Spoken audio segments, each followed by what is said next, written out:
Let's get to it. Let's get to it. All right. So we're talking about the annoying things that happen when you travel. Everybody talks about the nice part of travel, all the stuff you like, the pretty water and all of that. But you have to get to the Instagram right? posts. Nobody ever talks about the annoying stuff, the stuff you don't like. The ish that gets on your nerves when you're traveling. So we're going to talk about it. We're going to talk about it. So we're going to start with, this is not in order, but we're going to start with being sick on vacation. We had a story. What's the story? Hey, She's in trouble. That's why she don't want to tell the story. So, what had happened was... Story is... we was in Cairo. Egypt. Yes. And, you know, we're in one of the markets, the souk, we have a tour guide with us. So our tour guide, I saw this guy walking around with a little drink. It's like a licorice drink. They call it, I think, molekia. And I'm like, oh, what's that? So tour guide, he should have known better too. He was like, it was his fault? Yes, it was. Okay. Sort of, kind of. Oh. Right? All right. So I'm like, oh, what is that? And he told me what it is. And he was like, you want to try it? I was like, yeah, I want to try it. So he bought it for me. And I'm like, I sip it. I was like, oh, this is all right. This is good. But I know he would like it because he liked licorice. It was a licorice taste. Yeah, so licorice tasting drink. So I drink some of it. And then I don't know where you were. I think you had already went to go to the truck to wait for us, like our transportation. Right. So I'm coming back in the truck and but before that, I see her drinking this thing like this. I wasn't drinking. I see her something like that. I see her, and I go over to her. What are you drinking? And you forgot that part.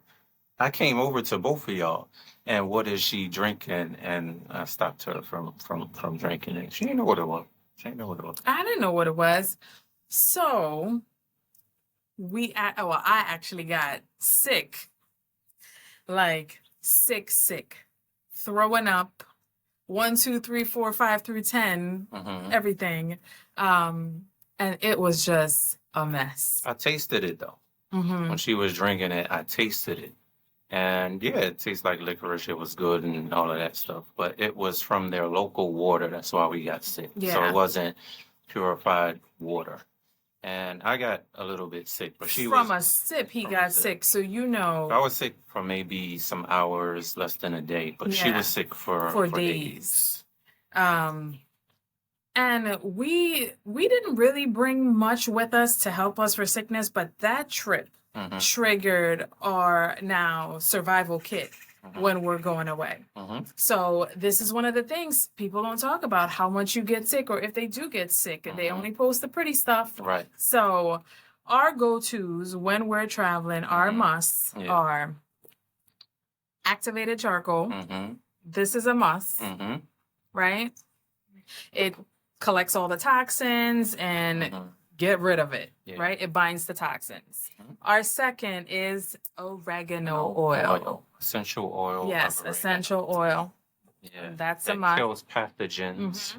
If you take a drop on your tongue and some water, it kills pathogens. If you have a stomach bug or a little bit more than a drop. So that will kill it. And her favorite. My favorite thing. I tell everybody that knows me know I'm a colloidal silver girl. Yeah. I take colloidal silver for everything. So this is one of the things that I use. And then bentonite clay, right? And that is kind of like charcoal.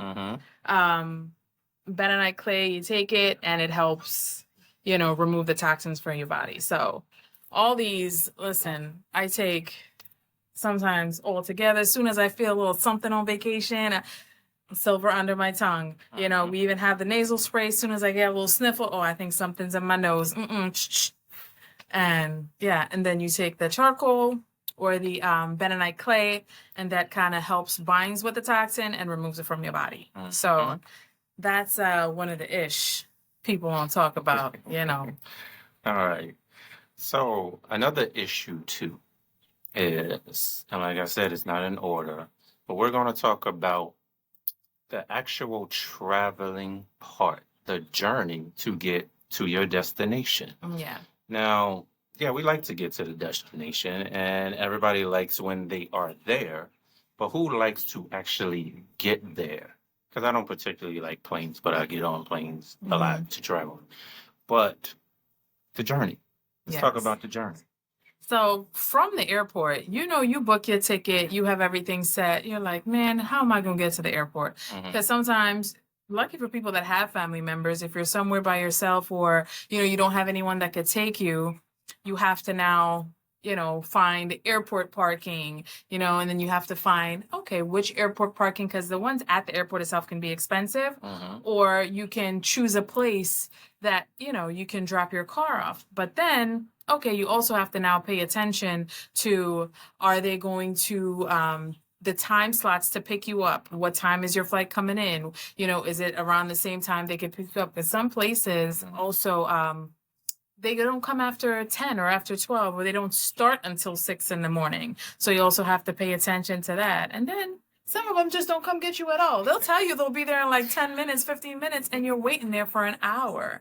So what So, are the best ones? The best ones, I think, are the hotel parking yes. So we always try to choose versus hotel parking parking. lots versus actual parking lots. The hotel, I think, are better. Yeah, the hotel ones, of course, at the airport is probably the best right at the airport, but that's the most expensive. And who has like $20 a day usually to pay for that, you know? And another good thing is if you live in a city or somewhere close, you can find out the train routes.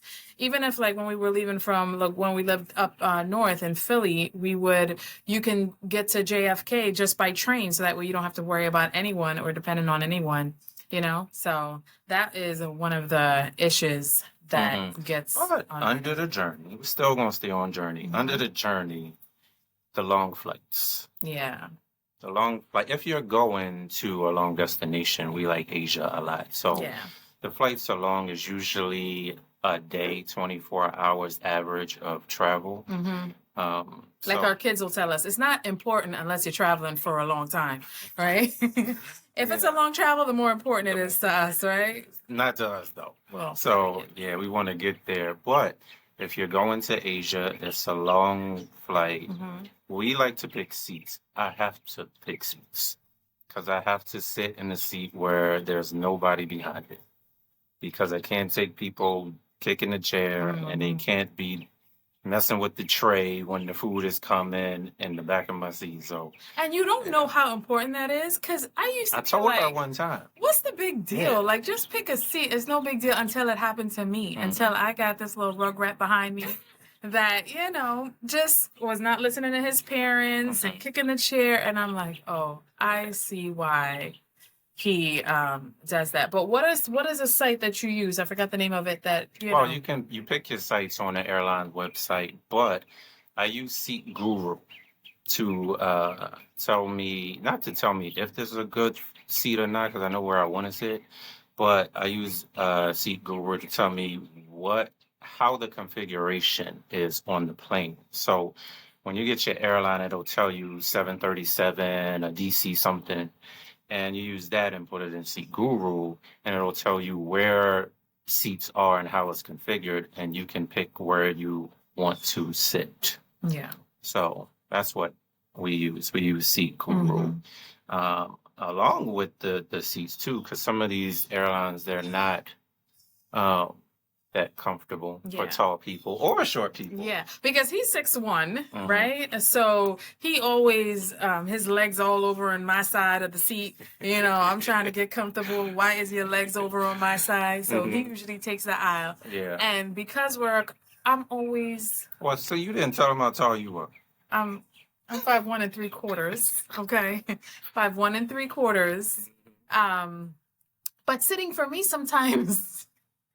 My legs don't touch the ground depending on the plane. So I bought, and then because my legs don't touch the ground, it goes numb. And on these long flights, I have like my compression socks, right? Because I'm like, no clouds happening here. I get up, I walk around.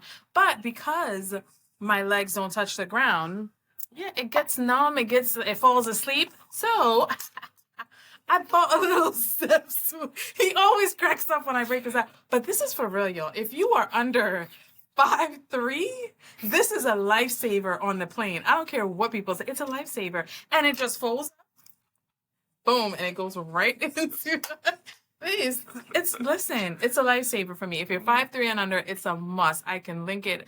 We have an Amazon storefront, but I can also link this one that we use because it's a must. So, go ahead. No, and I'm like, if you know you feel like being a little extra, you can always go up to business class. That way, you get more room. You kind of we got to sample a little business class once. So yeah, we were in business class one time. One time, I think we were going to Thailand, Chiang Mai, probably. Yeah. And First of many, let me just add, okay? Yeah. Manifesting. this was Emirates, Yeah. and they sent a waiver or offer. They sent an offer Yeah, for us to if you wanted upgrade. to upgrade to business class, and we did. So of course it was cheaper than the regular price Yeah. for business class, but we took the offer and we upgraded, and it was just one leg, and it was our 6-hour leg, hmm and yeah, she didn't know how to act. Yeah, I didn't know how to act. No, you didn't. Hey, first of all, if anybody else was used to business class, they knew we were new Yeah. because we were acting brand new. Yeah. Yeah, pushing over buttons, this going up, this going down, but the leg room, Mm-hmm. and just like you can actually lay down and go to sleep, Actually, you know, go to sleep. menus, right? You have a full menu. You have like real cutlery. People say cutlery, but real cutlery and, you know, real plates. There was a lounge in the back where you can go and sit and chit chat and talk and stuff. So, I mean, if you want to indulge or splurge, which I think you should at least once or twice in your life, even if you think you're worth it, just go ahead and try it. And then maybe it'll change your way of thinking, because it has. Because now we're like, how can we make this a regular thing being in business And class? the food is different. Yeah, and the food is Food better. is better than economy. Even though on Emirates or Qatar, Middle Eastern flights, I like the food the best. But it's even better in business class. Yep. So yeah, we were in business class, eating and drinking and sleeping. So next, we want to talk about the next annoying thing, and that is going through customs. Yeah. Going through customs, depending on where you are in the country, can be better or worse. The lines are long. You may have little bit of a language barrier. You may have paperwork that is wrong. Actually, we have a story about Vietnam and the page. Go ahead and tell the story. So in Vietnam, they're very particular about their visas. Like everything has to be, there's no leeway. So if you think like, pay triple attention to what you're doing when you're going to Vietnam, but other places And might America be like that too. needs to fill out a visa form for Vietnam. You get 3 months in Vietnam, but America needs to fill out an actual form, and you have to do it before you get to Vietnam. There's no visa on arrival in Vietnam. Right. So we get there, and we're actually leaving from Chiang Mai To go to Da Nang, Vietnam. to go to Da Nang, Vietnam. We get to the airport, and some places like that, before you even check in, they are checking your visa, because you have to print it out. These are one of the places where you have to have it printed out and present it to them. So when we're presenting it to them, they look at mine, and mine says male. Yeah. So she's a man. I'm a dude. I was like, well, I mean, I got a little bass in my voice, but she's not a dude. I got a little bass in my voice, but still, like, so when they saw that, they were like, we can't board the plane. We're like, what you mean we can't board the plane? our visas is wrong. Now, to get the process with this visa, it takes a couple days. So we wouldn't be able to get it right there. But they have a certain companies that is like have 24-hour service. So they gave us the information about an agency that we can contact that could try to get us one within 24 hours. So we didn't get to leave Chiang Mai that day. We had to find a hotel to go back to the hotel, start calling all these people, forwarding our passports, pictures, and to try to get another approval. So then they said it was approved, or they have one in the works. So we booked Oh, another. this is expedited. Let's be Yeah. clear. This was expedited in 24 hours instead of the normal at least 3 business days. Yeah, and it was like I think what $80 a person or something like that. It was almost probably $200 or over that to be expedited. But we're like, you know what? We'll throw money at the problem so we can continue on our vacation. Right. Yeah, and then so when we get to the airport the next day, we told them they sent us an email saying like, okay, you can board the plane and the issue is being resolved. So now we thinking we're cool. We get to Vietnam. Soon as we land, they have someone that meet us that is going to carry us through, right? We meet them. Damon goes through. Yeah, I go through with no problem. And then I look behind me and she's They not there. stop me and they're like, no, you can't go through. This shows a guy. You have to go back and talk to immigration. And I'm like, So we were talking to the immigration. They have me there waiting for like 30 minutes, 45 minutes trying to figure out. And I'm like, oh, well, I guess I don't know if our vacation is going to actually start. But because we was in Vietnam 6 months prior when we went to Ho Chi Minh City, and they saw on that visa info, I was in fact a female. Yeah, maybe not. They saw that I was in fact a female. Then they let us through. But like immigration, visa, customs, all that could be so finicky. So you just have to make sure you're on point. Immigration officer, one guy, because I had to come back. I had to come back out, and I'm with her. And this guy is looking at the paper, and it was actually his decision. And he said to us, he said, I don't want to be the one to ruin your vacation. So, yeah, this is okay. Just go ahead. Now, that worked out. So that's it worked good. out for us. So good on the Vietnam people. So what else are we going to? Canceled flights. Canceled flights. We had this happen a few times. It seems like it happens often when you're going overseas, but it's not too drastic. Sometimes it's just like an hour or two, but then a few times it's been like days. Yeah. Or a day layover or something like that, yeah. Our main one, we were in Philippines, Cebu, Philippines, and we were coming back home, going to Singapore. We had a layover in Singapore, and we were flying back to JFK. And the flight from Cebu to Singapore got canceled. Yeah. And actually, it happened on the way there too, or was that? No, that was Phuket. Yeah. So for this particular one, so I go to the front desk. I get an email that the flight has been canceled. I go to the front desk and I ask, can I make calls? And I'm making all these calls and trying to do all of these things. And I got everything situated and right. And the next day we get on the plane, we go to Singapore. And we're arriving in Singapore. We get off the plane. There's a desk. As soon as we get off the plane, there's a desk with everybody that got inconvenienced and missed their flight. There was a voucher for food, hotel stay, and a neat little fancy envelope. We didn't have one because I had already did the work. I already did the work before, but everything was laid out for everybody, and you just had your voucher there. Go up to your hotel and. So that's the good thing about overseas a lot of times, because here, you take certain airlines, you're on your own. If it's missed, you have to go. You can kind of talk to customer service, but they don't really help that much. Overseas, a lot of time, they already have vouchers prepared for you. They already have meal plans, all that stuff. And another example was a big one in Cairo. we Yeah. so This is when we got sick. yeah, after I'm sick, we get to the airport and there was a plane crash in Dubai. And this was in, I would say, June 2016. So Yeah. whenever that a plane had actually crash land in Dubai. And our flight from Cairo was heading back into Dubai. We were gonna have a layover in Dubai. And so we had to spend a whole extra night in Cairo.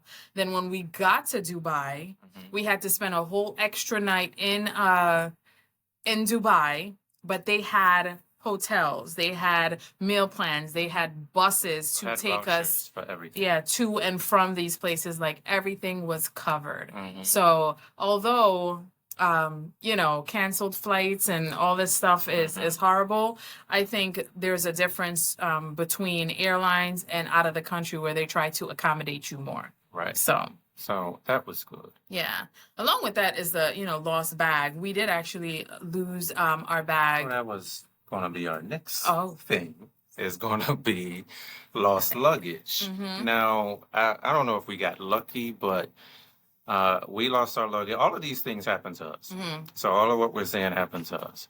We lost our luggage on a flight. This was the Egypt Dubai trip we went on, but this was coming back to JFK, and we got back to the airport, and I had said in the airport, because the whole trip went kind of wrong, and I said, What else can go the wrong? only thing that could go wrong would be that we lose our luggage. Yeah. So we get a page and Oh, you hear? He was like, "What else can go wrong?" I ain't gonna say Doc. I ain't gonna say your full government name on here. They're calling him, and I look at him like, "What now?" So And we lost go our up, luggage. and they were like, "Just head on home because our luggage is not coming." mm-mm. And we got our luggage probably within the week, and it comes straight to your house by mail carrier. So the luggage. And this is, I guess, when people talk about like getting like insurance, travel insurance and stuff. But I don't know. I feel like the trouble you have to go through sometimes to get it, you have to weigh out if it's worth it or not. Because we like, had insurance. Yeah. We had insurance. We had a missed flight going from Bali to Phuket 1 year. And the trouble that it took to file a claim and get the money back, it wasn't worth the hotel fee that we had in Phuket, which was probably $15 a night. Yeah. So, and we missed one night. So it wasn't even worth it. So it depends. Yeah. So let's talk about the next thing that we don't like is scams. Yeah. The scams. Now, we are in Asia a lot, and the scams are not that big. Right. They're not that big. They're not that extensive, but they still are scams. Yeah. For us, like scams, I guess you can look at it like they're just trying to figure out a way to survive, right? So they're trying to charge you more so they get their little bit of change. And it's a few dollars more. And they look at us like, okay, you're coming over here, you got money, you can travel. So if they can get an extra $1 or $2, then, you know, but it's, to me, it kind of starts at the airport, you know, because you get into the taxi. Sometimes the taxis, you know, they don't have on their meter, or a lot of times you can get Uber, right? Or Grab if you're over there. Asia. Yeah. Bolt is also in Asia. Yep. But if you, like, some airports don't allow them to come on because it'll take from the taxis, which, you know, can overcharge you at times. So to me, the scams start from the airport. And then, you know, we had other times where people, like when we was in Cairo and we're like ATVing through the sand dunes, and this guy, he's just on a camel in the middle of the desert, and we're trying to figure like what he's doing in the middle of the desert just on a camel. That's when we rode camels. Yeah, check out that video in Cairo. And so he's like, "Oh, let me take your picture," you know, and so we're there posing all kinds of stuff and taking these pictures. We're not even in the pictures. Or He looks at it when we look yeah, at like he's telling us to put our hand this way so it looks like we're touching the pyramids, and none of that is the case. it. And then we go to well, Damon goes to get. I was like, can I have the camera back? Like I reach my hand out to get the camera, and he kind of like pulls the camera towards him, like you're not gonna pay me for taking these pictures. And I'm like, But we first of never all, asked him to take let's gonna take the pictures. You was like, oh, let's take these pictures. Mhm. And then I'm like, no, can we have our camera? And he was like, he hold it near. I'm like, no, like we're not getting our camera back. So then What? Looking at me. What? he was Damon went in and took the camera. Let me just say It's our that. camera. Yeah. So he was like, give me my camera. But it's scams like that. Or, but usually it's like little petty scams people don't like because, you're just trying to enjoy vacation while people there are trying to, make a little extra cash. So you can look at it how you want. Sometimes you're like, you know what, I don't care. I'll just pay it. Or some people, kind of take it personal, like, all right, I'm coming over here. That don't mean I have a whole bunch of money either. I'm just trying to have a good time. So, but scams can get on. That's one of the issues that gets on people's nerves. Okay. Yeah. All right. So the next one is going to be personal space. Yeah. Personal space. We're Americans, and Americans are aware of personal space, but in a lot of other countries, personal space is not an issue. We noticed that in Egypt and Dubai, Yeah. personal space wasn't an issue at all. Yeah. So, And in Asia, a lot of places, like it's very normal to walk and bump Yeah. and like you really can't talk take that close. Yeah, you can't take it personal because it's so cultural. Yeah. So when you go over there, Or the brushing when you walk past the brushing of people. A lot of times in this country, people would fight because of that. Right. But yeah, the brushing up against you, and but It's normal. it's cultural, and for them, like you have to now know that you're in somewhere different, and you just have to accept that this is how it works here, and you really can't take that personal. Mhm. So, yeah. And the next one, Another ish. is now this is really weird to Americans, but paying to use the public bathroom. Yeah. In most of these countries, you have to pay to use a public bathroom. Right. There's somebody out there sitting collecting. It's not much. It's a few change to us. It may be 20 cent or 10 cent, 25 cent. But you have to pay to use the bathroom, and they might have a coin slot there or something like that. But yeah, paying. And sometimes they don't have toilet paper. That's They'll another give part. you the toilet paper once you pay. Once you pay, Yeah. or there is not any toilet paper, and you have to bring your own in most of these countries. To piggyback off of that, in most of these countries, you can't flush toilet paper. There's a sign that says "Don't flush," and that means no toilet paper, any toilet paper. You're putting it in the trash, even if it's number 2. You're putting it in. Just look at her face. Yeah. So, yeah. But you have to know you're going over to places that is culturally different, and it's part of it, and everywhere is not going to do what we do. So you have to be open, So, yeah. So the next one would be, this is important, the money exchange. Yeah. The money exchange, because it is hard for her to figure out the money exchange when we're just buying stuff and doing the conversion. Yeah, that's why I don't. In your head. Yeah, I so just hand everything over to him, handle and all I'll be the- like, I want this, I want this, I want that. Yeah, I handle the money and I do the conversions in my head when we're buying stuff. And she just says how much, and I give her the money. So yeah, the exchange of money while you're actually shopping, while you're shopping and doing stuff, because it's not so easy to convert in your head Yeah. how much 50 baht is or 100 baht is. This is Thai baht. Yeah. So if I'm Or- by myself, I Right. usually I have a converter. There's different apps, currency converters, but I will say make sure you get a converter that do not need the internet for conversion. and then it might be like a little off because the internet, like sometimes it changes, like the conversion changes.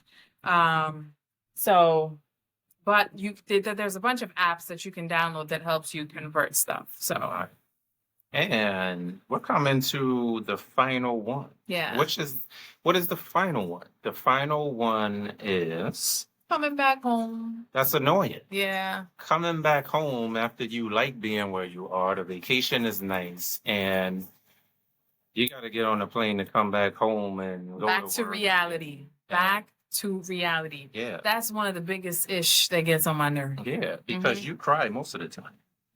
Yeah. I only cry. I do really cry when I leave to come back from St. Croix though. Every time I leave, because that's my home, every time I come back, I shed a little tear that I'm leaving. Yeah. So yeah, coming back on the flight, we don't care what's happening on the flight or Yeah. nothing because we're coming back home. Yeah. So that probably is out of all of these, maybe the most annoying thing is that your vacation is over. All this planning, all this stuff you had to do, and now it's over and it's back to reality to start planning the next trip. Right? Yep. So those are some issues that annoys us while we're traveling. So tell us, let us know in the comments, what do you find annoying, and what are some of the things you do to kind of like offset that or combat that? So yeah, thanks for joining us today and listening with us, hearing our frustrations, and like, comment, and subscribe to our channel. See ya. Peace. And remember to hit that subscribe button, like, and share this video to inspire others to experience the world of travel. Remember, every journey is a tale to unfold and a memory to hold. See you in the next video.